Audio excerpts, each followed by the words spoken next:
سلام میں پہل کرنے والا شخص اللہ کا سب سے زیادہ قریبی ہے۔ کسی سے نیکی کرتے وقت بدلے کی امید مت رکھو، کیونکہ اچھائی کا بدلہ انسان نہیں اللہ دیتا ہے۔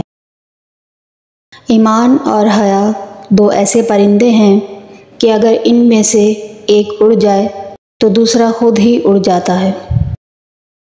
قرآن پاک کی خوبصورتی یہ ہے کہ آپ اس کے پیغام کو بدل نہیں سکتے، ہاں مگر وہ آپ کو بدل سکتا ہے۔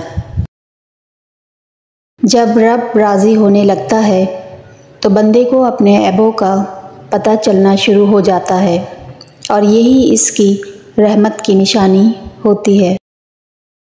ہجوم کے ساتھ غلط راہ پر چلنے سے بہتر ہے کہ ہدایت کے راستے پر تنہا چل پڑو۔ اسلام اتنا خوبصورت مذہب ہے کہ مسکرانے پر بھی آپ کو اجر ملتا ہے، اور یہاں تک کہ غصے کی حالت میں خاموش رہنے پر بھی۔ توبہ کا خیال خوش بختی کی علامت ہے، کیونکہ جو اپنے گناہ کو گناہ نہ سمجھے وہ بدقسمت ہے۔ دنیا کی ساری نعمتیں بھی فانی ہیں اور مصیبتیں بھی، لہذا نعمتوں پر اتراؤ نہیں اور مصیبتوں سے گھبراؤ نہیں۔ بے شک زندگی تھکا دینے والی چیز ہے، اور جب تم تھک جاؤ تو اپنے رب کو یاد کرو، کیونکہ سکون تو صرف اللہ کی ذات میں ہے۔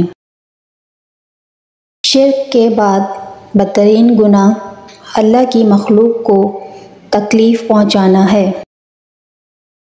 دنیا میں سب سے تیز رفتار چیز دعا ہے، جو دل سے زبان تک پہنچنے سے پہلے اللہ کے پاس پہنچ جاتی ہے۔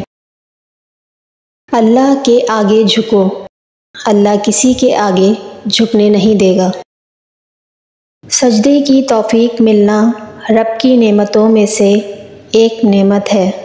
جن سے یہ توفیق چھن جاتی ہے، پھر نہ وہ دنیا کے رہتے ہیں اور نہ ہی دین کے۔